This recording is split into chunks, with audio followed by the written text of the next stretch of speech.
Are you out of your mind? Alam kong hindi ako ang ama ng anak mo. Inaangkin mo lang sa akin yan para may maging amang anak mo. Pero pasensya na, hindi ako tanga para mapaniwala mo. Kaya huwag ka nang magpakita sa akin kung ayaw mong ako mismo ang gumawa na masama sa anak mo diyan sa sinapupunan mo. Banta ni Hector kay Selena. Agad na sumampal si Selena kay Hector matapos marinig ang sinabi nito. Paano mo ako nagagawang pagbintangan ng ganyan? Alam mong ikaw lang ang unang lalaking kumuha sa virginity ko. Tapos ngayon sasabihin mong hindi mo to anak. Gusto mo bang ako na lang ang umangkin sa kanya? Dahil may iba kang nabuntis. Anong klaseng ama ka? Wala kang kwenta. Pero sige, pagbibigyan kita. Pero ito lang ang tatandaan mo, Hector, hindi ako tanga para bumalik pa sa'yo. Kung dumating ang araw na magkita tayong muli, sisiguraduhin kong hindi mo magugustuhan ang pagkikita nating iyon. At simula ngayon, kalimutan mo na ang nakilala mong Selena, dahil kalilimutan ko rin na may Hector akong nakilala. Gigil na sabi ni Selena habang iniwan siya. Ano ang hayop na yon? Nakapagbanta pa siya matapos kang buntisin. Pareho kayong nasarapan, tapos ngayon ako na lang ang aako sa obligasyon na dapat ay kayong dalawa magkasama. Galit na tanong ni Julian habang nakatingin kay Selena. Alam mong hindi ko ugali ang maghabol sa isang lalaki, Julian. Kung ayaw niya sa akin at sa anak ko, wala akong pakialam. Bubuhayin ko ang anak ko, at kung dumating ang araw na magkita kaming muli, sisiguraduhin kong ni isang buhok ng anak ko, hindi niya mahahawakan. Huwag kang mag-alala. Nandito lang ako, sagot ni Selena. Uwi ako sa amin sa probinsya. Ano, gusto mo bang sumama? Sige. Pero okay lang ba sa magulang mo? Naman. Mabait naman sila mama papa, kaya huwag kang mag-alala. Para doon ka na rin manganak. Ayoko naman na iwan ka rito. Sa akin ka pa naman iniwan ni Tita Dios nang mawala siya. Salamat, Chris, ha. Hayaan mo. Magtatrabaho naman ako, kahit hindi pa malaki ang tiyan ko. May ipon na ako, pero mas gusto kong madagdagan pa yon. Lalo na ngayon na may laman na itong tiyan ko. Patawagan ko sila mama tapa, para makapaghanda na sila. Tumango si Selena sa kaibigan, habang siya'y nanghihinang umupo sa sofa. Mabilis na dumaan ang mga araw. Nasa probinsya na sila Selena, at malugod siyang tinanggap na magulang ng kaibigan. Kahit nandito ka lang sa bahay, huwag ka ring masyadong gumalaw, iha. Hindi lahat ng ipinagbubuntis ay malakas ang kapit. Kaya habang maaga pa, mag-ingat ka na sa bawat galaw mo. Paalala ng ina ni Julian kay Selena. Maraming salamat to sa paalala, tita. Hindi ko nga alam kung paano ko kayo mababayaran sa lahat ng kabutihan nyo sa akin. Huwag mong isipin ang bayad, iha. Alam kong kailangan mo ng karamay at kalinga. Kaya nandito lang kami. Huwag kang mahihiyang magsabi sa amin kung ano man ang kailangan mo, ha? Tumango si Selena, halos maiyak sa sobrang saya. Sobrang swerte niya na kahit wala siyang magulang, may mga tao pa ring may mabuting puso at handang tumulong sa kanya. Mabilis na lumipas ang mga araw. Nakapasok na si Selena sa isang maliit na karenderya sa probinsya, at araw-araw ang kanyang sahod. Noong una, naninibago siya, pero kalaunan ay unti-unti na siyang nasanay. Julian, ikaw na lang ang magbigay nito kay tita, pandagdag sa gastos sa bahay. Nahihiya kasi akong magbigay sa kanya, nung una, hindi niya tinanggap, paliwanag ni Selena sa kaibigan. Asos, bakit ka pa nagbibigay? Nag-iipon ka para sa panganganak mo. Kailangan mo ng pera, sagot ni Julian. Hayaan mo na, may aumento na kasi ang sahod ko, dahil sa performance ko. Kaya sige na, tanggapin mo na yan. Na, tatanggapin ko na to. Pero last na to, ha? Kailangan mo pang mag-ipon para sa hospital kapag nanganak ka na. Promise, nakataas ang kamay na sabi ni Julian, kaya bahagyang natawa si Selena. Pagkalipas ng 8 buwan. Oh my gosh, Selena, ang gwapo.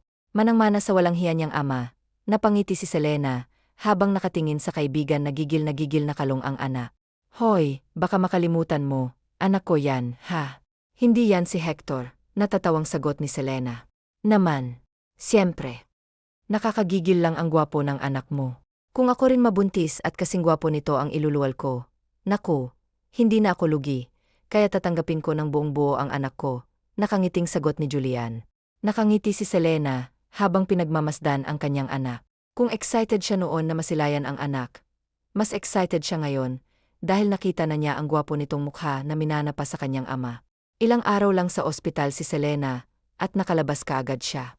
Nahihirapan pa siya sa anak, dahil ayaw nitong dumede sa kanya. Pero matiyaga siyang ina, kaya kalaunan ay natutunan din ng anak niyang dumede. Sobrang saya pa niya na makitang unti-unti nang lumalaki ang kanyang anak. Selena, ako na muna diyan sa bata. Kumain ka na't hinihintay ka na ni Julian sa mesa, sabi ni tita. Umiyak kasi, eh. Pag pinapahiga ko si Camila, ayaw kasing magpalagay sa kuna, nahihiyang sagot ni Selena. Ako nang bahala sa kanya. Akin na si Camila at kumain ka na nga. Napangiti si Selena nang makita niyang hindi umiyak ang anak habang kalong ng ginang. Pakinggan mo na si Mama Papa. Parang apo na nila si Camila dahil mahal na mahal nila ito. Oh, di ba sabi ko sa'yo? Sabik na sabik sa apo yung mga yan. Kaya si Camila na lang ang magiging apo nila. Ayoko pang mag-asawa, lalo na parang malamig na sa akin si Lloyd ngayon. Bakit naman? Di ba every week naman kayong nagde-date? Nga, pero mula nang makuha niya ang katawan at virginity ko, hindi na siya masyadong nagparamdam sa akin. Agad na bilaukan si Selena sa isinubo niyang kanin, kaya mabilis siyang napainom ng tubig. Ano? Binigay mo na. Hinaan mo nga yung boses mo, baka marinig ka nila mama. Paano kung nabuntis ka? Di dalawa na tayo, nakangiting sabi ni Julian. Gaga ka talaga. Hindi yan ang ibig kong sabihin. Don't worry. May proteksyon naman akong ginamit kaya hindi mangyayari yung nasa isip mo. Mabuti naman kung ganun. Nga pala, mag-a-apply ako bukas sa city ng trabaho. Ano, sasama ka ba sa akin? Anong trabaho? Tagalista ng mga gwapo, sabay tawa ni Selena. Palibhasa mahilig ka sa mga gwapo, ganti ni Julian. Nagsalitang walang kinikilig sa gwapo, nagtawanan ang dalawa habang nasa kainan. Habang naiiling na lang ang dalawang matanda, narinig ang halakhak ng dalawa mula sa kusina hanggang sa sala. Ano, okay na ba? Masayang nag-thumbs up si Selena, kaya napangiti na rin si Julian. Ayos. Ang galing mo talaga. Salamat, Chris, ha. Mukhang kayo ang swerte ko, natatawa niyang sabi sa kaibigan. Asus, sinabi mo pa. Uwi na tayo. Tara na. Gusto ko na rin kurutin si Camila, natatawang sabi ni Julian. Sira. Naiiling na lang si Selena. Sa Maynila, masayang yakap ni Hector ang kanyang anak pagkauwi niya sa kanilang bahay. Kahit pagod sa trabaho, todo alaga pa rin siya sa kanyang anak, habang ang asawa naman niya ay abala sa kanyang pagmomodelo. Hindi pa ba umuwi ang Ma'am Elena mo dito sa bahay? Tanong niya sa yaya ng anak. Hindi pa po, sir. Wala pong text o tawag mula sa kanya. Napabuntong hininga si Hector habang yakap ang anak. Kakaibang nararamdaman niya sa tuwing yakap niya ang anak. Parang hindi siya masaya at tila hindi nabubuhay ang dugo niya sa tuwing yakap-yakap niya ito. Alam niyang may kulang sa kanya, ngunit hindi niya alam kung ano iyon. Magbibihis lang ako. Hawakan mo muna si Sofia. Sige po, sir. Kapapasok pa lang ni Hector sa kwarto nila na mag-asawa nang tumunog ang kanyang cellphone. Asan ka? Tanong ng nasa kabilang linya. Nasa bahay na. At ang asawa mo? Hindi pa umuwi. Oh, I see. Puntahan mo ako dito sa kinaroroonan ko, maipapakita ko sa'yo. Pagod ako, Alberto, at alagaan ko pa ang anak ko. Oh, come on, Hector. Hanggang ngayon babulag ka pa rin. Anong ibig mong sabihin? Puntahan mo nga ako rito, para malaman mo kung anong ibig kong sabihin. Ibinaba ni Alberto ang tawag, habang nakatingin sa babaeng kanina pa umiinom kasama ang isang lalaki. Ibang klase ka talaga, Elena. Nakuha mo nang ipaa ko kay Hector ang anak mo sa ibang lalaki. Ginawa mo pa siyang yoyo. Akala mo naman hindi ko alam kung sino ang ama ng anak mo. Kung noon naloko mo ang kaibigan ko, hindi na ngayon. Kasalukuyan nakakandong si Elena sa isang lalaki nang bigla na lang may humila sa kanya, at kaagad na sinuntok ang lalaking kasama niya. What the hell are you doing? Sigaw ng lalaki kay Hector. Hector, tama na. Huwag mo siyang saktan, sigaw ni Elena habang nakatingin sa lalaki. Hindi siya saktan, Elena. Hindi mo ba alam na minamanyak ka na niya? Hindi mo ba nakikita yon? Galit na sabi ni Hector sa asawa niya. So what? Aray, ano ba? Bitawan mo nga ako.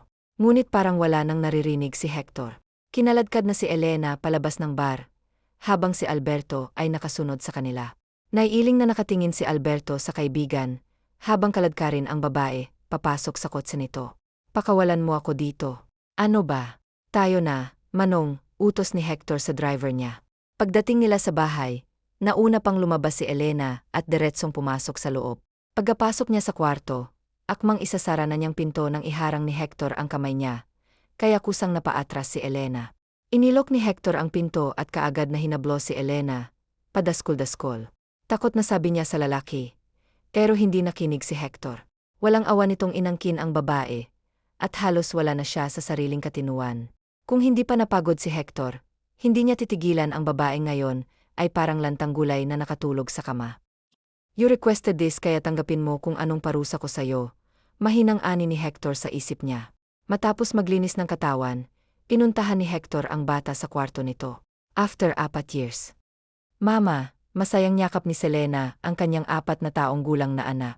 I missed you, Mama, malambing na ani ng bata sa kanya. I miss you too, my boy. At may pasalubong si Mama, essay. Masayang nagtatalon si Camila sa tuwa nang makita ang pasalubong ng ina. Nagustuhan mo ba? Opo, Mama, salamat po. You're welcome, anak. Binuhat na niya papasok ang anak sa loob ng bahay, at kaagad itong pinalaro. Nandito ka na pala, Selena. Magandang hapon po, tita. Si Julian po pala. Nasa kwarto niya. Puntahan mo na lang. Sige po, at bago ko makalimutan, ito po pala, yung pambayad natin sa kuryente at tubig, ita, at pangdagdag na rin po sa pangbigas natin. Naku, iha naman. Itabi mo na yan, para sa anak mo yan. Alam kong nag-iipon ka, para sa pag-aaral ni Camila. Nakapagtabi na po ako, tita, kaya sige na, kunin mo na to. Pupuntahan ko na lang po si Julian sa loob. Alam kong may gusto yun kainin eh. Hindi na nag-atubili pa ang ginang at tinanggap na lang ang bigay ni Selena, saka paalis si Selena, at pinuntahan ang kaibigan. Julian, may binili ako, essay. Mabilisang napatayo si Chris sa kinaupuan niya nang marinig ang tinig ng kaibigan, at nang buksan niya ang pinto, isang hilaw na mangga ang dala nito. Hindi yan green ha, violet yan oh, tignan mo oh. Minsan lang daw mamunga ang puno niyan dito sa atin, kaya dinamihan ko na para hindi ka mabitin, nakangiting sabi ni Selena. Napayakap na lang si Chris sa kaibigan. Matapos siyang kausapin, kaagad din itong umalis para makapagbihis. Dahan-dahan naman at baka mabulunan ka diyan sa kinakain mo. Sit ni Selena sa kaibigan nang maabutan niya ito sa kusina. Sa sobrang sarap nakangusong sabi ni Julian. Napatawa na lang siya, habang pinagmamasdan ang takaw ng kumain. Tinuturing na siya nitong kapatid, at ganoon din siya dito. Kaya kung anong makapagpasaya dito ay ibinibigay niya. Hindi na iba sa kanya si Julian. Masayang namuhay sila Camila at Selena sa probinsya. May maganda na rin siyang trabaho, kaya hindi na siya nag-alala para sa kinabukasan ng anak niya, dahil may naipon na siyang pera sa bangko. Talaga, mamamasyal tayo. Naman, at isasama natin si Camila. Gusto kong igala na ako Maliit pa lang siya noong huli tayong makapasyal. Wala ka bang pasok? Day off mo ba ngayon? Ano ka ba? Kaya sige na, magbihis ka na at aalis na tayo, nakangiting sabi ni Lizel sa kaibigan. Parang bata na sumunod naman si Julian sa kanya, mula nang mabuntis ito ng boyfriend niya. Ay, tamad na itong gumalaw. Dala na rin siguro ng pagbubuntis niya yon.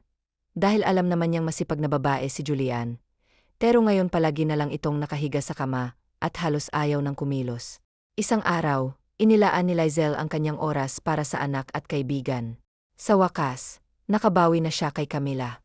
Palagi kasi siyang abala sa trabaho, kaya madalas ay wala siyang oras para makasama ito.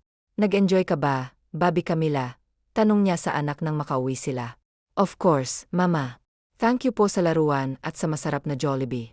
Masayang pinisil ni Lizel ang pisngi ng anak niya, saka sila tumuloy sa kanilang kwarto. Mabilis na lumipas ang mga araw at buwan hanggang sa naging taon. Kailangan ng mag-aral ni Camila, kaya excited na namili si Lizel ng mga gamit para sa anak. Sandali lang, mister. Ako ang nauna diyan kaya ibigay mo yan sa akin, sabi ni Lizel sa lalaking kaagaw niya sa isang pencil case. Miss, kita mo namang ako unang nakakuha nito, di ba? Tinangka mo lang agawin, nakangising sabi ng lalaki kay Lizel. Siya ulo to. Gusto pa yatang makipag-away sa akin na. Hoy, mister.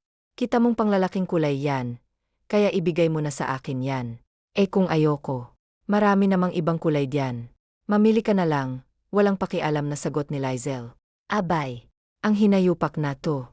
Kung wala lang kami dito sa loob ng mall. Nabibigyan mo na yan, nahihiyang napakamot ng lalaki sa kanyang batok. Animoy na huli na may tinatago. Ang taray mo naman, miss. Ang ganda mo pa naman, nangaasar na sabi ng lalaki. Hindi, nagsasabi lang ako ng totoo. Wow ha, ang galing mo talaga. Ano? Kung wala lang tayo dito sa loob, siguradong nabigwasan na kita. Umalis ka nga. Huwag kang ang sunod ng sunod sa akin. Para kang aso na sumusunod sa amo niya. Kainis. Naiiling na lang si Sergio, habang nakatingin sa papalayong babae. Ang taray. Yan ang gusto ko sa babae, yung marunong magpakipot. Natatawang sabi nito kahit nasa counter na sila. Sinundan pa rin siya ng binata. Talaga bang sinusundan mo ako hanggang dito? May diin niyang bulong sa nakasunod sa kanya sa pila. Bakit? Ikaw lang ba ang gustong magpa-counsel? Pwede ba? Ang daming counter dito, hindi lang isa o hindi lang dalawa. Pero bakit dito ka pa rin sumunod? May diin pa ring sabi niya rito. Miss, hindi naman siguro bawal kung dito ako pumila, di ba? Saka pakialam mo ba kung dito ako gustong pumila? Sa nagustuhan ko rito eh. Anong magagawa mo? Inirapan ni Lizelle ang lalaki, at di na siya nagsalita pa hanggang sa. Sergio naman ay hindi na nawala ang ngiti niya sa babaeng nasundan hanggang sa makaalis ang babae sa mall. Nakangiti pa rin si Sergio, habang nakatingin sa babaeng kanina pa niyang inaasar. I promise, I'll make you mine, Miss Songit, sabi ni Sergio habang papasakay siya sa kotse niya. Pagdating sa bahay ng tito niya, ay pinuna kaagad siya ng pinsan nang makita ang masaya niyang aura.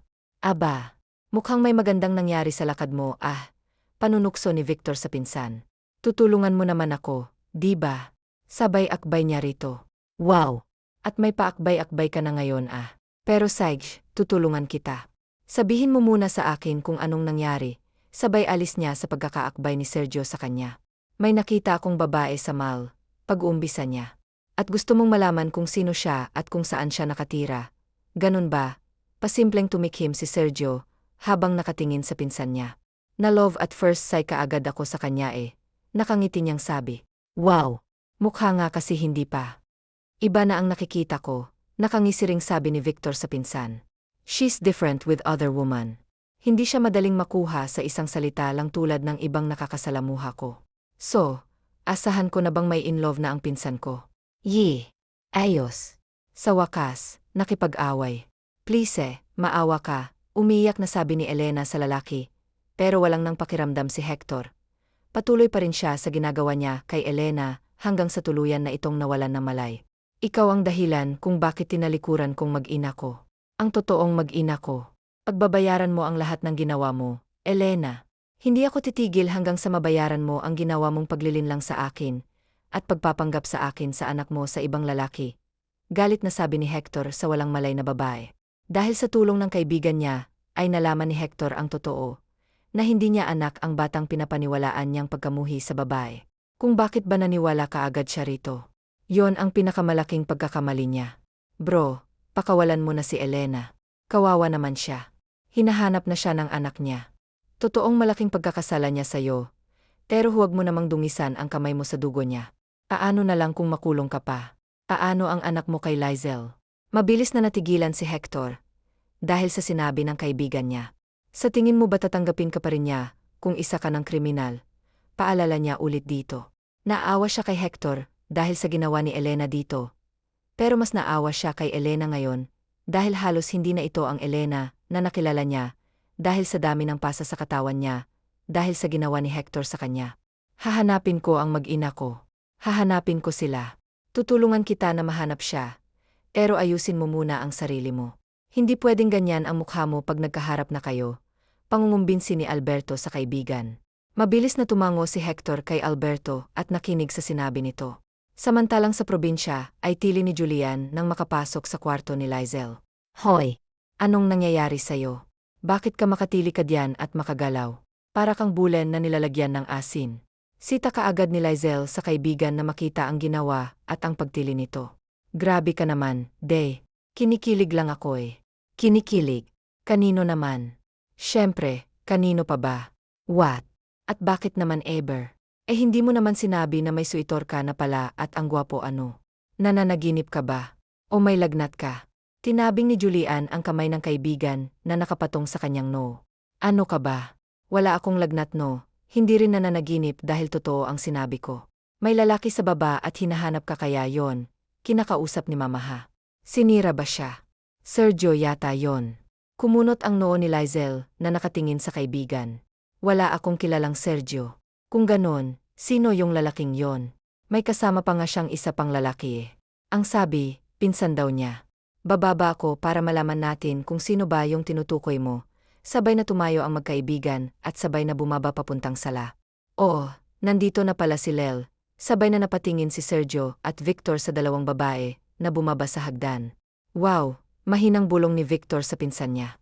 Kilala na niya kung sino sa kanila si Lizel. Dahil nakausap na nila kanina si Julian. Iha, ikaw na bahala sa mga bisita mo ha. Sa kusina lang ako.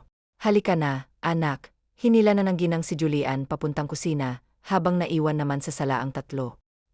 Sa sasakyan lang ako, insan, mahinang sabi ni Victor sa pinsan. Nice to see you again, Miss Songit, nakangiting sabi ni Sergio. Anong ginagawa mo rito? At paano mo nalaman ang bahay namin? Pinahanap ko, syempre. At talagang nag-abala ka pa, para pumunta dito. Ano bang kailangan mo? Diretsong tanong ni Lizel sa lalaki. Ano ba sa tingin mong dahilan kung bakit hinahanap ng isang lalaki ang isang babae? Sagot ni Sergio sa babae. Kung nandito ka para manligaw, umuwi ka na. Wala kang mapapala rito. Hindi ba pwedeng makipagkaibigan muna ako sa'yo sa kita liligawan? Mapaklang napatawa si Lizel sa lalaki. Hindi ka rin mahangin ano. Kung magiging hangin man ako, gusto ko ikaw ang una kong ililipad. Nakangising sabi ng binata. Matay na tingin ka agad ang ipinukol ni Lizel sa binata. Oh, relax. Para mo naman akong kakainin ng buhay sa tingin mong yan. Hindi ako pumunta rito para makipag-away sa'yo. Nandito ako dahil gusto kong makita kang muli at makausap. Mama! Kaagad na nawala kay Sergio ang atensyon ni Lizel nang tawagin siya ng anak niya. May bisita ka pala, iha. Pasensya na, nag-aya na kasi si Camila na umuwi eh. Okay lang po, tito. Salamat po pala sa paggala sa kanya. Paano? Maiwan ko na muna kayo ha. Tipid na ngumiti si Lizel sa matanda saka siya humarap sa bisita niya. Mama, sino po siya? Bisita siya ni Mama, baby. Kaya sige na, doon ka na muna kay Lola sa kusina. Nandoon din si tita ninang mo. Tumango lang ang bata at kaagad nang umalis. Habang si Sergio naman ay hindi makagalaw sa kinaupuan niya. Hindi pumasok sa isip niya na may anak na ang dalaga. Sa pananamit kasi nito ay hindi halatang may anak na ito. Nakita mo na ang anak ko. Pwede mo na sigurong itigil ang balak mo. Alam kong tulad ng iba, katawan ko lang din ang habol mo sa akin kaya kung ako sayo, huwag mo na ituloy ang nais mo. Nainsulto si Sergio sa sinabi ni Lizel sa kanya. Parang nahulaan na niya kung anong tingin nito sa kanya. Malinis ang intensyon ko sayo, Lizel, at nagkakamali ka ng iniisip tungkol sa akin. Ngumisi si Lizel sa binata na animoy na mangha siya rito. Sa tingin mo ba mapapaniwala mo ako sa sinasabi mo? Nagkakamali ka. Alam kong ang katulad mo, katawan lang ang habol sa akin kaya kung maaari, ay umalis ka na dahil hindi ko kailangan ng tulad nyo. Hindi magawang makapagsalita ni Sergio. Kita niya sa mata ng dalaga ang galit. At kung ano ang ikinagagalit nito, ay iyon ang gusto niyang malaman. Aalis ako, pero babalik pa rin ako rito. At gusto ko ring makilala ang anak mo. Tumayo na si Sergio at lumabas ng bahay. Mahihirapan ka sa babaeng yun, insan. Kaagad na sabi ni Victor nang makapasok siya sa sasakyan. I know. Pero hindi ako susuko. Makukuha ko rin siya, hindi man ngayon. Pero sisikapin kong hindi magtatagal ay magbabago na ang pagtingin niya sa akin. Ngumisi lang si Victor saka nag-drive na. Ay, sayang. Akala ko pa naman may magpapakilig na sayo, nang hihinayang nasabi ni Julian. Tumigil ka nga diyan. Nakakatrauma mga lalaki, at hanggang ngayon hindi pa rin nawawala sa akin ang sakit na naramdaman ko noon. Kung hindi lang dahil kay Camila, ewan ko kung nasaan na ako. Kaya ngayon, tanging anak ko na lang ang nagbibigay ligaya at tag-asa sa akin para lumaban. Malungkot na sabi ni Lizel. Alam ko namang hanggang ngayon, dala mo pa rin yung sakit na dulot ni Hector sa'yo. Pero matagal na yon eh. Bigyan mo naman ng pagkakataon ang iba na pumasok diyan sa puso mo. Malay mo, isa na pala sa kanila ang para sa'yo.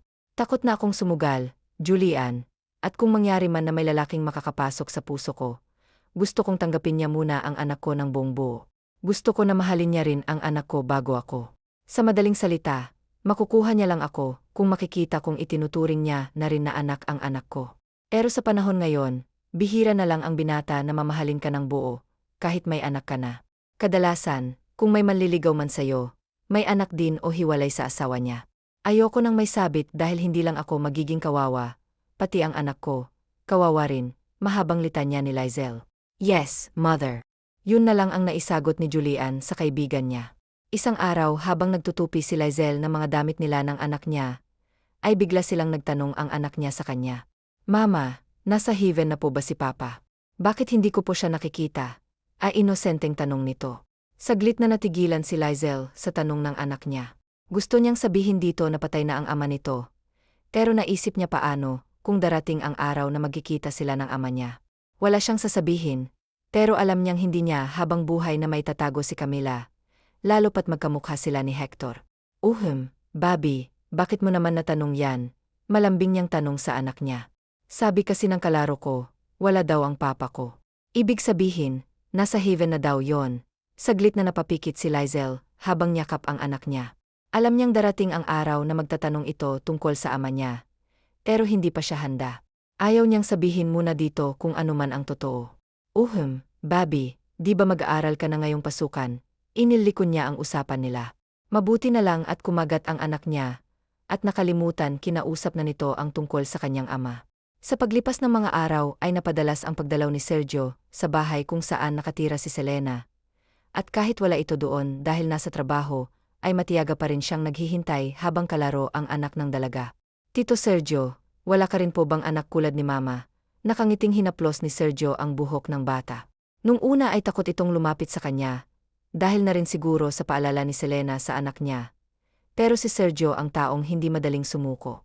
Basta gusto niya ay paghihirapan niya itong makuha. Wala pa, Camila. Ikaw ba, gusto mo na ng kapatid? Nakangiti niyang tanong sa bata. Opo. Gusto ko ng baby brother or sister. Para may kalaro naman ako dito sa bahay. Huwag kang mag-alala, pag sinagot ako ng mama mo, gagawan ka namin ng kapatid. Basta tulungan mo na lang ako na sagutin ako ng mama mo ha. Opo, tito, nakangiting sabi ni Camila. Napangiti na lang din si Sergio, habang nilalaro pa rin ang bata. Anong ginagawa niyan dito? Tanong kaagad ni Selena sa kaibigan na makita nitong kalaro ni Sergio si Camila. Kanina pa yan nandito eh. Alangan namang palayasin namin kaagad eh. Nakikipaglaro pa si Camila sa kanya. Matigas din pala ang ulo nito no. Nakakailang balik na yan dito. Sa tingin ko naman, mabait naman siya at tingin ko tanggap niya naman ang anak mo. Hindi naman yan magpapabalik-balik dito kung hindi. Sa panahon ngayon, Julian, mahirap magtiwala, lalo na pag hindi mo masyadong kilala eh. Di kilalanin mo. Malay mo naman, di ba? Mama, hello po, kumaway si Camila sa kanyang ina, pero hindi man lang ito lumapit sa kanya. Kita mo, pati anak mo gusto si Sergio. Kaya sige na, kausapin mo na. Kawawa naman yung tao eh. Itinulak pa ni Chris ang kaibigan, kaya wala itong choice kung hindi ang lumapit sa dalawang naglalaro. Baby, doon ka muna kay Tita Ninang ha. Kakausapin lang ni Mama si Tito. Sedge po. Tito Sergio. Bae, baby. Pagkaalis ng anak ay hinarak kaagad ni Selena ang binata. Hindi ka pa ba pagod sa palaging pagpunta ko ritong tinutukoy mo? Basta para sa iyo, hindi ako napagod. May anak na ako, Sergio. Alam ko, at handa akong maging ama niya. Paano ako makakasiguradong totoong sinasabi mo't seryoso ka sa akin? Ngayon pa lang ay marami na akong naririnig tungkol sa akin kung bakit ako, na meron ng anak, na marami namang dalaga diyan at walang anak. Bakit hindi na lang silang ligawan mo? Maaari mo pa silang ipagyabang, hindi katulad ko na meron ng anak.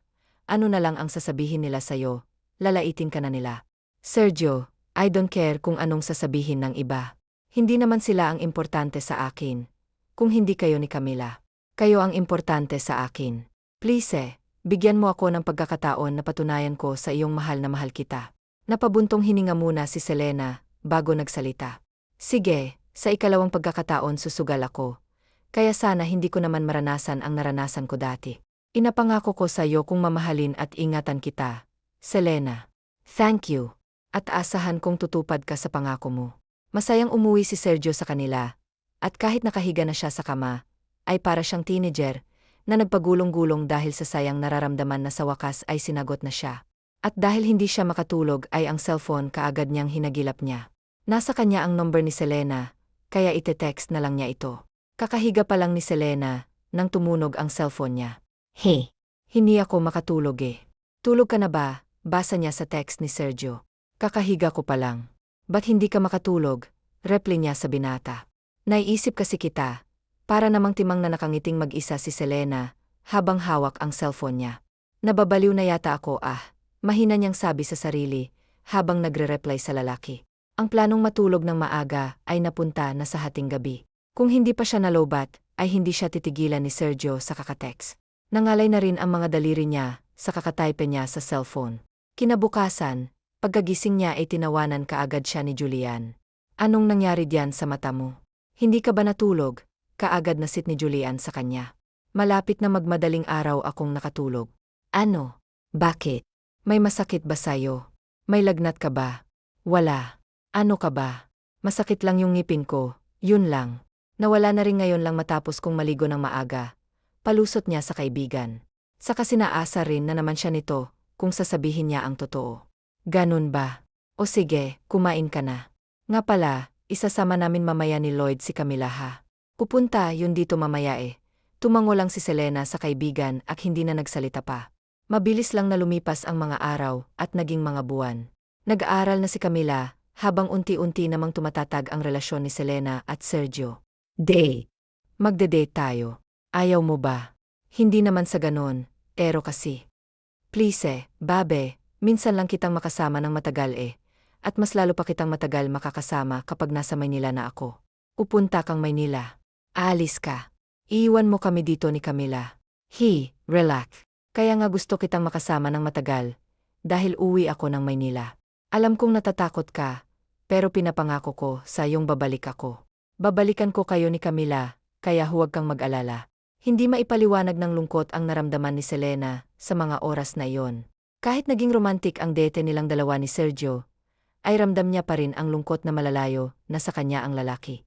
Sa ilang buwan na naging boyfriend niya si Sergio, ay puro saya ang lalo na sa anak niya.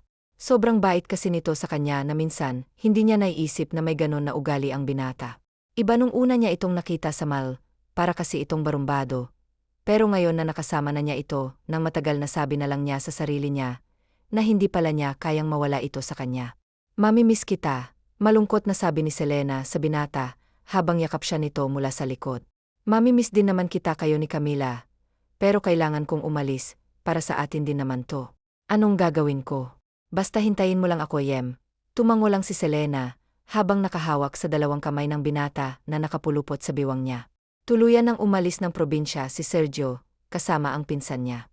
Kailangan na kasi niyang bumalik sa Maynila, dahil sa kanya na ipinasa ng kanyang ama ang kanilang kumpanya. Nag-iisang tagapagmana si Sergio ng kanyang mga yaman, dahil siya lang naman ang nag-iisang anak na mag-asawang Rosan at Conrado Coronel. Ilang araw pa lang nawawala si Sergio sa paningin ni Selena, parang hinahanap-hanap na niya ito.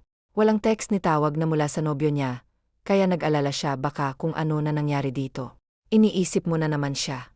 Natatakot ako Hindi ko alam kung ano bang isipin ko. Paano kung magkatotoo ang hula ko? Paano kung...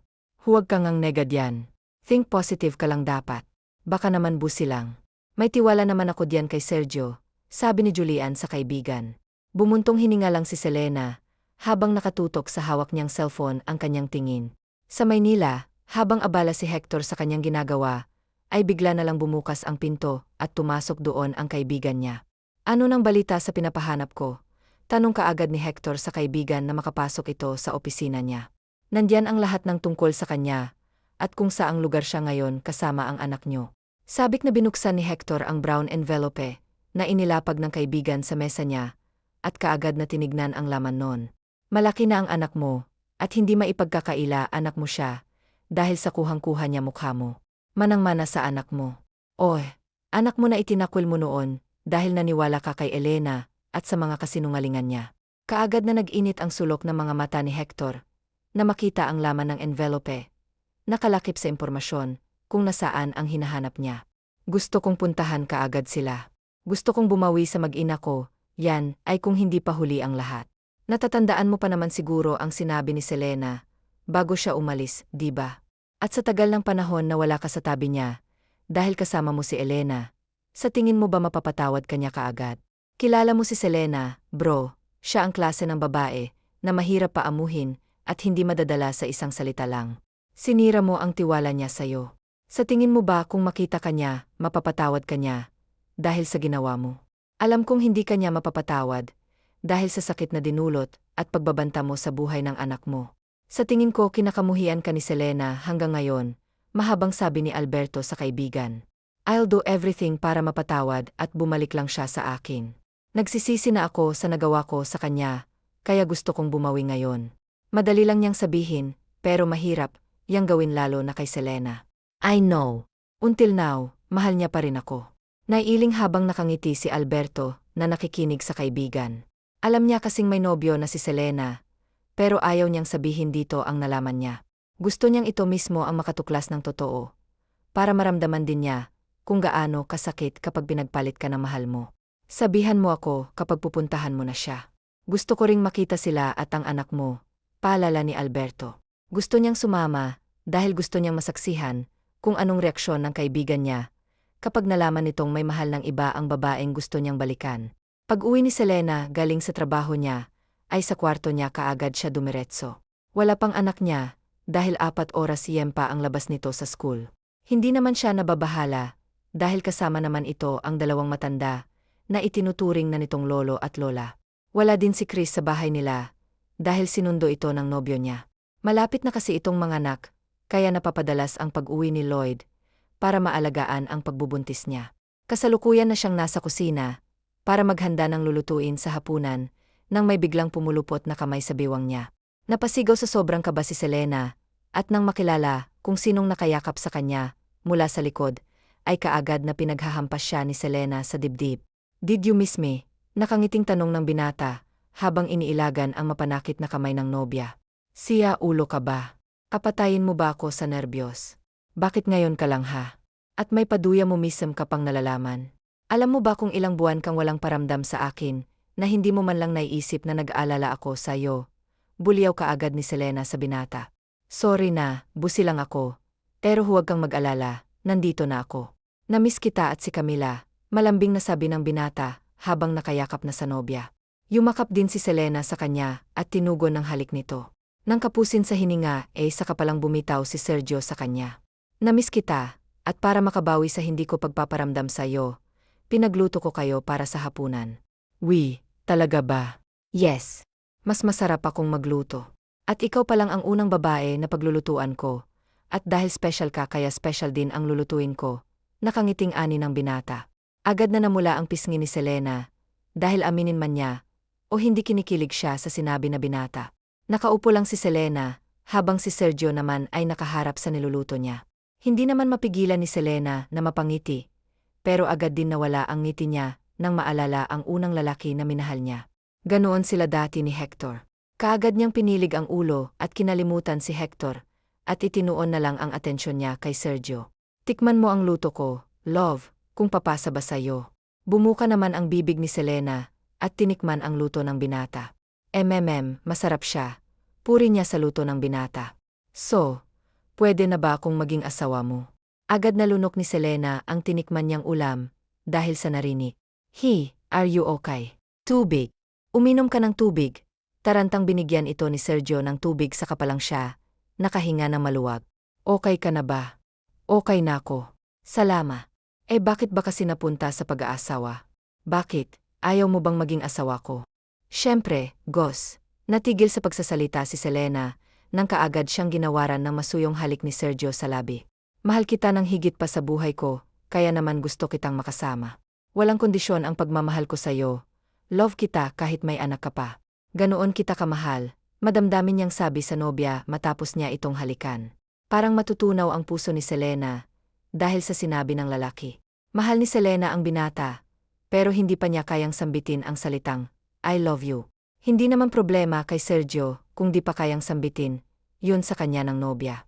Ang importante sa kanya ay alam na niyang mahal na siya nito. Hindi man sa salita, nakikita naman niya sa gawa. Wow, ang sarap naman nung niluto niyo. Ikaw, Sergio ha. Ang tagal mong nagpakita. Ni text at tawag, wala ka man lang paramdam. Alam mo bang umiiyak ng husto yang kaibigan ko, habang wala ka? Akala niya iniwan mo na siya. Kaagad na sabi ni Julian nang makita kung sinong kasama ni Selena sa kusina. Kaagad na sinamaan ni Selena ng tingin ang kaibigan, pero si Julian ay tumawa lang. Kaagad naman itong pinaupo ni Lloyd sa upuan. Tito Sergio, nandito na po kayo ulit, masiglang sabi ng bata nang makita nito si Sergio. Hello, young boy. Kumusta ka na rito? Nag-aral ka bang mabuti? Tanong niya sa bata habang pumantay siya rito. Naman po. Tinandaan ko pong sabi mo na mag-aral na mabuti para paglaki. May maipagmamalaki ako sa mama ko. Proud nitong sabi sa tito niya. Wow, very good. At dahil diyan, may pasalubong ako sa'yo. Talaga po. Yes. Halika, samahan mo ako. Saglit na nagpaalam si Sergio sa nobya at sa kaibigan nito, saka sila lumabas ng bahay. Wow, ang ganda. Hindi mapigilan ni Camila ang pagkamangha niya nang makita ang malaking Iron Man na binili ni Sergio sa kanya mula pa sa Maynila. Nakangiting ang bata na sobrang saya sa pasalubong niya. Pero kaagad na napalis ang ngiti sa labi niya nang may sasakyan na huminto katabi ng sasakyan niya. Alam niyang mayaman ang may-ari noon dahil sobrang kinis ng kotse at para bang kabibili lang nito. Chill lang na lumabas ng sasakyan si Alberto, habang si Hector naman ay nagtataka kung sinong lalaking kasama ng anak niya. Kilala na niya ito dahil sa mga larawan na nakuha nito noong ipahanap niya ang mga ito. Tito, sino po sila? Bulong ng bata kay Sergio. I don't know, baby. Hindi ko rin sila kilala, balik na sabi niya sa bata. Magandang hapon, bati ni Alberto sa lalaki. Magandang hapon din, anong maitutulong ko sa inyo? Dito ba nakatira si Lizel Goes? Ano pong kailangan niyo sa mama ko? Si Camila na ang sumagot. Parang magnet na dumikit kay Camila ang tingin ni Hector. Nandoon lang ang tingin niya sa bata, at para bang kinakabisado niya ang mukha ng anak niya. Liz. Ang tagal na bitin sa ere ang sasabihin sana ni Lizel nang makita at makilala kung sino ang lalaking kausap ng anak niya. Hindi siya kaagad nakagalaw sa kinatatayuan niya. Nakatitig lang siya sa dalawang tao na ngayon ay nakatingin na sa kanya. Nang matauhan ay mabilis niyang kinuha ang anak niya at itinago sa likod niya. Pinagsalikop din niya ang kamay nila ni Sergio. Kahit nagtataka si Sergio sa inakto ng nobya, ay sinakyan niya ito at hinapit sa biwang ang nobya habang hinahawakan niya si Camila. Anong ginagawa niyo rito? Paano niyo nalaman kung nasaan ako? Hi, Liz. Kamusta ka na? Mas gumanda ka pa ngayon Sa halip na sagutin ni Alberto ang tanong ni Lizel, ay iba ang isagot niya rito. Boyfriend mo, tukoy niya kay Sergio. I'm her fiancé. Sino ba kayo at anong kailangan niyo sa nobya ko? Si Sergio na ang sumagot. Nang makita ni Julian kung sinong nasa labas, ay kaagad na kinuha niya si Camila at ipinasok sa loob ng bahay para hindi nito marinig ang pinag-usapan ng mga tao sa labas. You're her fiancé. Madilim ang mukha na tanong ni Hector sa kaharap at batid sa boses nito ang sakit. Yes. Why?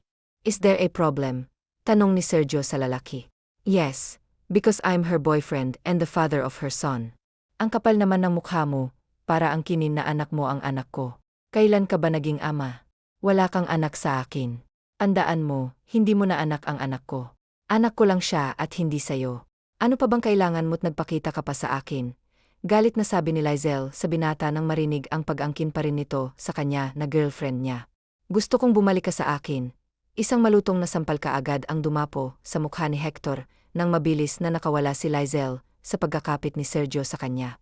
Wala talagang kasing kapal ang mukha mo no. Matapos mong pagbantaan ang buhay ng anak ko, may gana ka pang bumalik sa akin. Anong akala mo sa akin? Tanga. I know na malaki ang kasalanan ko sa'yo, pero bigyan mo naman ako ng pagkakataon na patunayan sa'yo na nagsisisi na ako at handa akong gawin ang lahat. Bumalik ka lang sa akin. Nagmamakaawang sabi ni Hector sa dalaga at hindi iniinda ang sampal nito sa kanya. Babalik ako sa'yo. Para saan pa? Para saktan mo ako uli. Kung noon, nagawa mo yan sa akin, hindi na ngayon. Saka hindi na ako babalik sa'yo, kahit ano pang gawin mo, dahil may mahal na akong iba at magpapakasal na ako sa kanya. Sabay salikop ulit ni Lizel sa kamay niya sa kamay ni Sergio. Tahimik lang si Sergio at Alberto, habang nakikinig sa dalawa. Babe, hindi ako papayag na magpakasal ka sa lalaking yan. I know na mahal mo pa ako. I know na hanggang ngayon ako pa rin diyan sa puso mo, at ginamit mo lang ang lalaking yan. Please bumalik ka sa akin, kayo ng anak ko. Pangako, mamahalin at alagaan ko kayong mag-ina ko Bakit hindi mo kay Elena yan sabihin? Mahal mo siya, di ba? Kaya mo nga ako iniwan at pinagbantaan dahil sa kanya. Sa kanya ka dapat magmakaawa. Saka hindi ka kailangan ng anak ko. Ako lang at si Sergio ang kailangan ng anak ko, kaya kung ako sa'yo, bumalik ka na lang kung saan ka galing at pagtuunan mo na lang ng pansin ang pamilya mo. Mahabang litanya ni Lizel. Wala na kami ni Elena at wala rin kaming anak, dahil hindi ako ang ama ng anak niya. Paliwanag ni Hector sa dalaga. Saglit lang na natigilan ang dalaga. Pero napangisi kaagad siya na nakatingin sa lalaki. Wala na akong pakialam sa buhay nyo, kung ano man ang naging problema nyo. Labas na ako doon kaya kung maaari lang. Umalis na kayo at huwag na kayong babalik pa rito no. Akmang hahawakan ni Hector ang kamay ng dalaga, nang mabilis na nailayo ni Sergio, ang dalaga sa lalaki. Huwag mo siyang hawakan, dahil wala ka ng karapatan pa, para hawakan siya. Narinig mo naman siguro ang sinabi niya. Umalis na kayo at huwag na kayong bumalik pa rito.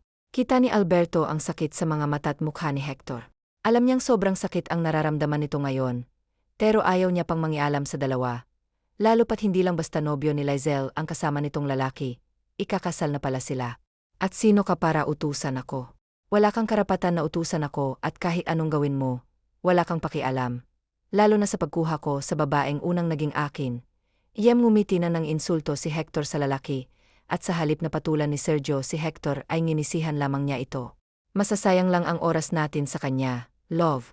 Let's go sa loob, baka gutom na ang anak natin. Kailangan pa natin siyang pakainin. Kaagad na tumalikod ang dalawa habang si Hector ay susundan pa sana niya ang dalawa, pero kaagad siyang pinigilan ni Alberto. Wala tayo sa teritoryo mo. Wala ka nang magagawa pa, dahil ikakasal na si Lizelle sa lalaking yon. Ngayon ay ramdam mo na kung gaano kasakit ang naramdaman ni Lizelle noong itakol mo siya. Umalis na nga muna tayo rito, dahil pinagtitinginan na tayo ng mga kapitbahay nila. Hinila ni Alberto ang kaibigan at pinapasok sa kotse. Nang makapasok naman sa bahay nila si Lizelle, ay bigla na lang na nanghina ang tuhod niya. Mabuti na lang at mabilis siyang nahawakan ni Sergio, dahil kung hindi ay siguradong napaupo na siya sa sahig. Are you okay? Umiiling si Lizelle at hindi na napigilan pang tumulo ang mga luha niya. Kukuha lang ako ng tubig para gumaan ng pakiramdam mo. Mabilis na nakabalik si Sergio at kaagad na pinainom niya ang nobya ng tubig. Anong nangyari? Nasaan ang hinayupak na yon? Tanong ni Julian sa kaibigan nang makalabas siya mula sa kwarto niya. Si Camila, sa halip na sagutin ang tanong ng kaibigan, ay ang anak kaagad niyang hinanap niya. Nasa kwarto nila mama, nilalaro nila. Anong nangyari sa pag-uusap niyo? Tanong ni Julian kay Lizelle. Nang sabihin niyang lahat kay Julian, ay pati si Julian nanggigil kay Hector. Wala talagang pagsisisi ang nauuna, palagi talaga ang nasa huli, makahulugan niyang sabi. Hindi na nagsalita pa si Lizelle, habang hinahaplos pa rin ni Sergio ang likod niya. Gustong i-comfort ni Sergio ang nobya at damayan ito. Pero hindi niya alam kung anong gagawin at sasabihin kaya hanggang hagod lang siya sa likod nito. Baka sakaling maibsan ng nararamdaman nito ngayon. Ang buong akala ni Lizelle ay okay lang na hindi makilala ng anak niya ang ama nito. Pero sa nakikita niya ay gusto rin nitong malaman kung sinong ama niya dahil nag-umpisa na naman ang anak niyang magtanong tungkol sa kanyang ama. Anak, kung sakali bang makilala mo ang iyong ama at kukunin kanya mula kay mama, sasama ka ba sa kanya? Malungkot niyang tanong sa anak niya. Pupuntahan po ako ni Papa, pero ayoko po. Ayoko pong maiwan ka, Mama. Kung kukunin ako ni Papa, sama ka po sa akin ha. Kaagad niyakap ni Lizelle ang anak niya, habang hindi niya mapigilan pang tumutulo ang luha niya. Kung ang tungkol sa anak niyang pag-usapan, hindi talaga niya mapigilan ng umiyak. Malaki kasi ang sakripisyo na ginawa niya para sa anak niya, kaya masakit sa kanya na malayo ito, dahil ito na ang naging buhay niya, at kung wala ito, hindi niya alam kung ano nang nangyari sa kanya lalo na noong nalaman niya na nakabuntis ng ibang babae ang ama nito.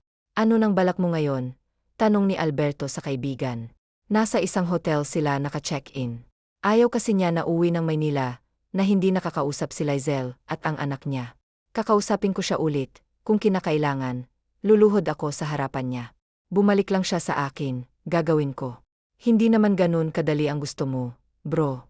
Kung sa anak mo, may karapatan ka sa kanya, pero sa kanyang ina, wala ka ng karapatan dahil binitawan mo na siya at sa nakikita ko ngayon, mahal niya yung lalaking yon. At alam kong mahal din siya nung lalaki. I don't care kung mahal siya nung lalaki. Alam kong mahal pa niya ako, dahil nakikita ko yun sa mga mata niya. Kahit gaano siya kagalit sa akin, alam ko't nararamdaman ko na mahal pa rin niya ako. Huwag ka namang selfish, bro. Huwag puro sarili mo na ang iniisip mo. Isipin mo rin yung nararamdaman ng iba at sa mga taong nasa paligid mo ngayon. Alam mo na kung anong pakiramdam ng ipagpali. Ikaw ang unang gumawa niyan sa kanya, di ba? Kaya tanggapin mo kung nakahanap na siya ng kapalit mo ngayon. Alam mo na ang totoo at nakita mo na ang anak mo. Kung kakausapin mo man si Lizelle, ang tungkol lang sa anak niyong pag-usapan niyo. Alam kong masakit ito para kay Lizelle, pero may karapatan ka pa rin sa anak niyo. Ayon na lang ang isipin mo sa halip na bawiin ang babaeng may nagmamay-ari na. Mahabang litanya niya ni Alberto sa kaibigan. Saglit na natigilan si Hector sa sinabi ng kaibigan. Hindi niya matanggap na may pumalit na sa kanya sa puso ni Lizelle. Saka pala niya naisip na sobra pa siguro doon ang naramdaman ni Lizelle nang ipagpalit niya ito kay Elena noon. Sa paglipas ng mga araw, ay hindi magawang kausapin ni Hector si Lizelle. Sa tuwing nakikita kasi siya nito, ay kaagad itong umiiwas sa kanya. At palagi nitong kasama ang lalaking sinasabi na nobyo nito, kaya naghahanap siya ng timing para makausap ito na masinsinan. Okay naman lahat ng pinamili natin, love. Wala ka na bang nakalimutan? Tanong ni Sergio sa nobya nang isama siya nito mag-grocery. Nabili ko na lahat, love. Salamat nga pala ha. Ikaw patuloy ang nakabayad sa lahat ng mga groceries ko. Maliit na bagay lang yan, love. I'm always here to help you kung kailangan mo ng tulong. Ganun kita kamahal. Namula ang pisngi ni Lizelle, dahil sa kilik. Sa tagal kasi nang hindi siya nakarinig na mahal siya ng isang lalaki. Ngayon ay masasabi niya ang nahanap na niya ang lalaking tuluyan ang magpapalambot sa puso at tuhod niya. Sa bahay nila, si Julian ay nagpapabalik-balik ang buntis sa paglalakad, habang hindi mapakali nakasilip sa sala. Anak, humina ka nga. Alalahanin mong buntis kat baka mapano ang anak mo, kung hindi ka patitigas sa kakalakad mo diyan. Sita ni Melinda sa anak niya. Kasi, Mama, taano na lang kung makabalik na lang ang dalawa? Hindi pa rin umaalis si Hector. Baka magkasunduan pang dalawang yon pag nag-abot sila. Anak, parehong profesional si Sergio at Hector. Sa tingin ko naman ay magkakausap silang dalawa na hindi nagkakasakitan. Pagdating nila Sergio sa bahay, ay agad na nanigas si Lizelle nang makita kung sino ang tao na nakaupo sa sala at kausap ang anak niya. Lumingon siya kay Sergio na tila ba nagpapaalam siya. Nakakausapin lamang niya ito. Nakaagad namang tinanguan ni Sergio. Nandito lang ako. Tawagin mo lang ako kung kailangan mo ng tulong. Salamat. Kaagad na tumayo si Hector sa kinaupuan at sinalubong si Lizelle. Sa labas tayo mag-usap. Gusto kong magkausap tayong walang ibang nakakarinig kung anuman ang pag-usapan natin. Kaagad na sabi ni Lizelle nang makalapit sa kanya si Hector. Sumunod si Hector sa dalaga palabas habang naiwan naman si Camila kay Sergio. Kung nandito ka para ipagpilitan ang gusto mong bumalik ako sa'yo, hindi na mangyayari pa ang gusto mo, Hector. Matapos mo kong iwan at ipagpalit noon kay Elena, sinabi ko na sa'yong hindi na ako babalik sa'yo. Tapos na tayo kaya ayusin mo na ang buhay mo. Makakahanap ka pa ng babae na mamahalin ka't alagaan, at pag dumating ang pagkakataon na yon, huwag mo na sanang saktan at hayaan pa ang babaeng yon na makawala pa sa'yo. Inatawad na kita sa nagawa mong kasalanan sa akin, dahil gusto ko na ring lumagay sa tahimik na buhay kasama ang lalaking mahal ko. Thank you at kahit papaano, mapapanatag ang loob ko na pinatawad mo na ako. Masakit sa akin na tanggapin na wala ka na nga sa akin, dahil hanggang ngayon mahal pa rin kita. Pero ano bang magagawa ko, kung hindi na ako ang may-ari diyan sa puso mo, at ang tanging gusto ko na lang ngayon ay makilala ang anak ko. Makasama siya para makabawi naman ako sa kanya. Huwag kang mag-alala, hindi na tayo aabot pa sa korte, para sa kustodiya ng bata. Alam kong mahal na mahal ka ng anak ko, at alam kong mahal mo rin siya. Kaya hahayaan kong sayo lang siya na manatili, at hihiramin ko lang siya, kapag weekend, para makilala naman siya ng magulang ko, mahabang sabi ni Hector. Kaya sobrang sayang nararamdaman ni Lizelle. Akala niya'y mawawala na sa kanya ang anak niya. Salamat naman, maaari mo rin naman siyang dalawin dito, kapag hindi ka busi o baka kung sa Maynila na rin kasi kami manirahan, madali mo na siyang makikita. Nakangiti niyang sabi sa lalaki. Pwede bang humingi sa'yo ng pabor? Nahihiyang sabi ng lalaki. Sure, ano ba yon? Pwede ba kitang mayakap, kahit sa huling pagkakataon? Saglit na natigilan si Lizelle, pero pumayag pa rin siya. Sure, bakit naman hindi? Si Lizelle na mismo ang unang yumakap sa lalaki, at kita, yun ni Sergio, na nakatayo sa may pinto, habang nakatingin sa kanila. Thank you. Friends pa rin naman tayo, di ba? Naman, friends pa rin tayo. Magaan ang pakiramdam ni Lizelle, na nakipagkamay sa binata. Sa wakas ay ngumiti na uli siya, habang kaharap ang lalaki. Ipinakilala ni Lizelle si Hector sa anak niya na ito ang kanyang totoong ama. Ang akala niya ay mahihirapan siyang magpaliwanag dito. Pero nagkamali siya, dahil tanggap kaagad ng anak niya na ito na ang kanyang ama. Hindi napigilan ni Hector na maiyak nang mayakap ang anak niya. Sasama ka ba kay daddy kung sakaling hiramin kita kay mama mo? Malambing niyang tanong sa anak niya. Naman po basta papayag po si mama. Ayoko po kasi na umiyak siya eh. Of course baby, payag si mama basta para sa'yo. Nakangiting sabi ni Lizel sa anak niya. Masaya ang lahat dahil sa wakas ay tapos na ang paghihirap ni Lizel. Matapos din silang magkaayos ni Hector, kaagad na ipinakilala siya ni Sergio sa magulang nito. Dahil galing din sa mahirap na pamilya ang magulang ni Sergio dati at yumaman lang dahil sa pagsisikap ng kanyang ama't ina, ay mabilis na ang tinanggap si Lizel ang dahilan nila kung sino ang gusto ng anak nila na makasama nito. Habang buhay ay doon din sila dahil importante sa kanila ang kaligayahan ng kanilang anak. Paglipas ng ilang buwan ay tuluyan nang naisagawa ang pag-iisang dibdib ni Lizel at ni Sergio, habang si Hector naman ay nanghihinayang na nakatingin lang sa babaeng noon ay minahal siya ng sobra-sobra. Pero sinaktan lamang niya at kahit masakit pa para sa kanyang pagkatalo, masaya pa rin siya na nasa tamang tao ang dating mahal niya at alam niyang hindi ito sasaktan ni Sergio. Labis ang pagsigaw ng mga tao bilang pagbati sa bagong kasal. Nakangiting inihagis ni Lizel ang hawak niyang bukay sa likuran niya. Kasabay ng sigawan ng mga tao ang pagbagsak ng bukay sa mga kamay ni Hector at ang ikinainggay ng mga naroroon. Dahil hindi lang pala siyang nakahawak sa buke at may babae ring nakasabay sa bulaklak kaya ang resulta. Natumba silang dalawa na naaliw naman ang mga naroroon na nakakita sa nangyayari, habang si Lizel at Sergio ay nagkatinginan muna bago tumawa at tinukso si Hector. Hindi man naging madali kilalang nangyari sa buhay niya. Kinaya naman niya ito kasama ang mga taong itinuring na siyang pamilya, kaya noong gumanda na ang buhay niya, ay siya naman ang tumulong sa magulang ni Julian. Nasa probinsya pa rin ang mga ito, pero hindi na sila naghihirap, dahil may malaking halaga na ibinigay si Lizel sa mga ito, at para makapag-umpisa sila ng negosyo na pwede nilang pagkakitaan. Love, tignan mo ang headline o. Di ba si Hector too? Kaagad na kinuha nila sa kamay ang newspaper ni Sergio, at tinignan ang nakasulat doon. Bagay na bagay sila. Dahil tama ka nga, pero walang makakahigit sayo. Sabay kindat niya sa asawa at niyakap ito, habang kinikiliti ng halik ang lig niya. Umaga pa, love. Baka hindi ka na naman makapasok sa opisina mo, dahil pagod ka na. Nakangiti niyang sabi sa asawa niya na tinawanan lamang nito. I love you so much. Love, at hindi ako magsasawang mahalin ka. Salamat sa pagmamahal mo, love. Pangako, magiging mabuting asawa ako't ina sa mga magiging anak natin. Thank you. Wakas. TNNANET, Troy Hector Lizel Selena Chris Julian SKY, Conca Lizel, Camila Ira Elena Jerome Alberto Steve Victor Jude Sergio.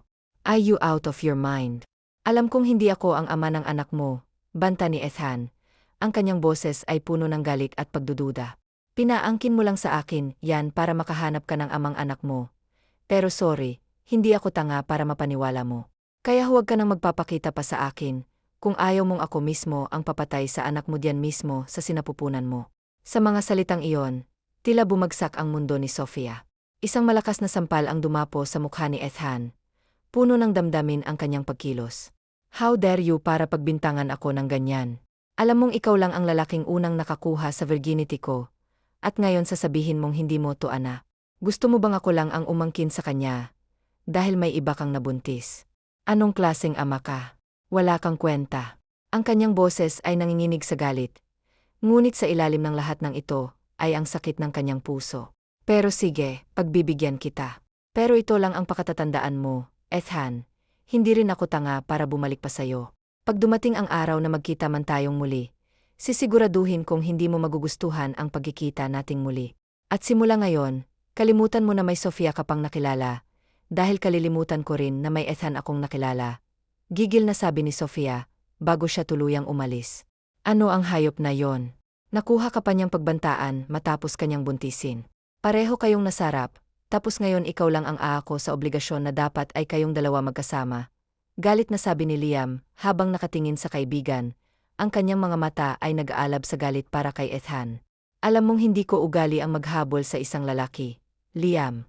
Kung ayaw niya sa akin at sa anak ko, wala akong pakialam. Bubuhayin ko ang anak ko, at kung dumating man ang araw na magkita kaming muli, sisiguraduhin kong ni isang buhok ng anak ko, hindi niya mahahawakan. Huwag kang mag-alala. Nandito lang naman ako, sagot ni Sofia. Ang kanyang tinig ay puno ng determinasyon. Uwi ako sa amin sa probinsya. Ano, gusto mo sumama? Sige. Pero okay lang ba sa magulang mo? Naman. Mabait naman sila mamapapay. Kaya huwag kang mag-alala. Para doon ka na rin manganak. Ayoko naman na iwan ka rito. Sa akin ka pa naman iniwan ni Tita Dios nang mawala siya. Salamat, Chris, ha, sagot ni Liam. Ang kanyang boses ay puno ng pag-unawa at suporta. Hayaan mo. Magtatrabaho naman ako kapag hindi pa malaki ang tiyan ko. May ipon naman na ako pero mas gusto kong madagdagan pa yon. Lalo na ngayon na may laman na itong tiyan ko. Tatawagan ko sila mamatapa para makapaghanda na sila. Sagot ni Sofia. Ang kanyang isip ay puno ng mga plano para sa hinaharap. Tumango lang si Sofia sa kaibigan niya. Saka siya nang hihinang umupo sa sofa. Ang kanyang damdamin ay naghalo ng pag-asa at tako. Mabilis lang na dumaan ang mga araw. Nasa probinsya na sila Sofia, at malugod naman siyang tinanggap na magulang ng kaibigan niya. Kahit nandito ka lang sa bahay, huwag ka ring masyadong gumalaw, iha. Hindi lahat ng ipinagbubuntis malakas ang kapit, kaya habang maaga pa, mag-ingat ka na sa bawat galaw mo. Paalala ng ina ni Liam kay Sofia, ang kanyang tinig ay puno ng pag-aalala at pagmamahal. Maraming salamat to sa paalala, tita. Hindi ko nga po alam kung papaano kayo mababayaran sa lahat ng kabutihan niyo sa akin. Sagot ni Sofia. Ang kanyang puso ay puno ng pasasalamat sa mga taong nagmamalasakit sa kanya. Huwag mong isipin ang bayad, iha. Alam kong kailangan mo ng karamay at kalinga kaya nandito lang kami. Huwag kang mahihiyang magsabi sa amin kung ano man ang kailangan mo, ha? Ang mga salitang ito ay tila isang yakap na puno ng pagmamahal at pag-unawa mula sa ina ni Liam. Tumango si Sofia, ang mga luha ay tila nagbabadya sa kanyang mga mata. Sobrang swerte niya na kahit wala siyang magulang, may mga tao pa rin na may mabuting puso at handang tumulong sa kanya sa mga panahong ito ng kanyang buhay. Mabilis na lumipas ang mga araw, at nakapasok na si Sofia sa isang maliit ngunit masiglang karenderya sa probinsya.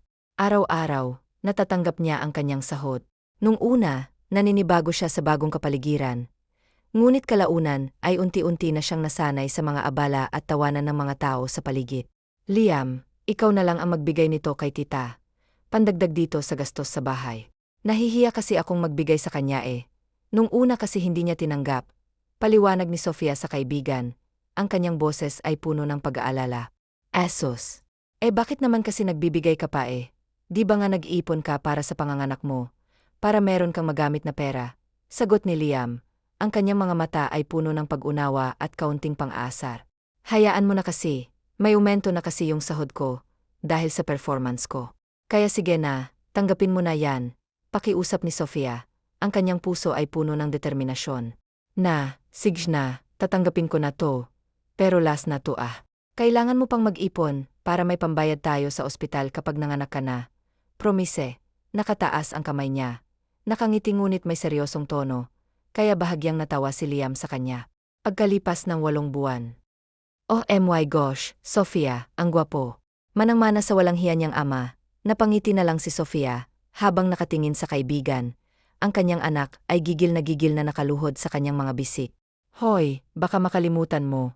Anak ko yang kalong mo, ha? Hindi yan si Ethan, natatawang sabi ni Sofia sa kaibigan. Ang kanyang puso ay puno ng saya, habang pinagmamasdan ang kanilang anak. Naman, siyempre. Nakakagigil lang ang gwapo ng anak mo. Kung ako rin mabuntis, tapos kasing gwapo nito ang iluluwal ko. Naku. Hindi na ako lugi nito kaya tatanggapin ko ng buong buo ang anak ko. Nakangiting sabi ni Liam, ang kanyang tinig ay puno ng kasiyahan. Nakangiti lang din si Sofia, habang nakatingin sa anak niya. Kung excited siya noon na masilayan ang anak niya, mas excited siya ngayon, dahil nakita na niya ang gwapo nitong mukha na minana pa niya sa kanyang ama. Ilang araw lang sa ospital si Sofia, at nakalabas kaagad siya. Bagamat nahirapan siya sa kanyang anak, dahil ayaw nitong dumede sa kanya. Matiyaga siyang ina kaya kalaunan ay dumede rin ang anak niya. Sobrang saya pa niya na makitang unti-unti nang lumalaki ang kanyang anak, na ilang buwan na rin niyang inaalagaan. Sofia, ako na muna diyan sa bata. Kumain ka na't hinihintay ka na ni Liam sa mesa sabi ni tita, ang kanyang boses ay puno ng pagmamalasaki. Umiyak kasi pag pinapahiga ako si Ella, ayaw kasing magpalagay sa kuna, nahihiyang sabi ni Sofia sa ginang, ang kanyang mga mata ay puno ng pag-aalala sa kanyang anak. Siya, ako nang bahala sa kanya. Akin na yan si Ella at kumain ka na nga, sabi ng ginang, ang kanyang tinig ay puno ng pagmamalasakit at pag-unawa. Napangiti si Sofia, nagulat na hindi man lang umiyak ang kanyang anak, habang kalong ng ginang. Ang mga kamay ng ginang ay puno ng lambing habang pinapangalagaan si Ella. Tila ba ito ang kanyang sariling apo? Pakinggan mo na si Mama Tapa. Parang apo na nila si Ella, dahil mahal na mahal nila ito. Oh, di ba sabi ko sa'yo? Sabik sa apo yung mga yan. kaya si Ella na lang munang magiging apo nila. Ayoko pang mag-asawa, lalo pa parang malamig na sa akin si Lloyd ngayon. Paliwanag ni Sofia. Ang kanyang boses ay puno ng pag-aalala at pagdududa. Bakit naman? Di ba every week naman kayong nagdedete? Tanong ni Liam. Ang kanyang mga mata ay puno ng pagkabigla. Nga, pero mula nung nakuha niya ang katawan at virginity ko, hindi na siya masyadong nagparamdam sa akin. Sagot ni Sofia. Ang kanyang tinig ay may halong lungkot at panghihinayang. Agad na bilaukan si Sofia sa isinubo niyang kanin, kaya mabilis siyang napainom ng tubig. Ang pagkabigla sa kanyang sinabi ay tila nagbigay diin sa sitwasyon. Ano? Binigay mo na. Hinaan mo nga yung boses mo, baka marinig ka nila mama. Paano pag nabuntis ka? Di dalawa na tayo, nakangiting sabi ni Liam. Ang kanyang boses ay puno ng pang-asar. Gaga ka talaga. Hindi yan ang ibig kong sabihin. Don't worry, may protection naman akong ginamit, kaya hindi mangyayari yung nasa isip mo. Sagot ni Sofia. Ang kanyang mukha ay namumula sa hiya. Mabuti naman kung ganon. Nga pala, mag-a-apply ako bukas sa city ng trabaho. Ano, sasama ka ba sa akin? Tanong ni Liam. Ang kanyang mga mata ay puno ng kasiyahan.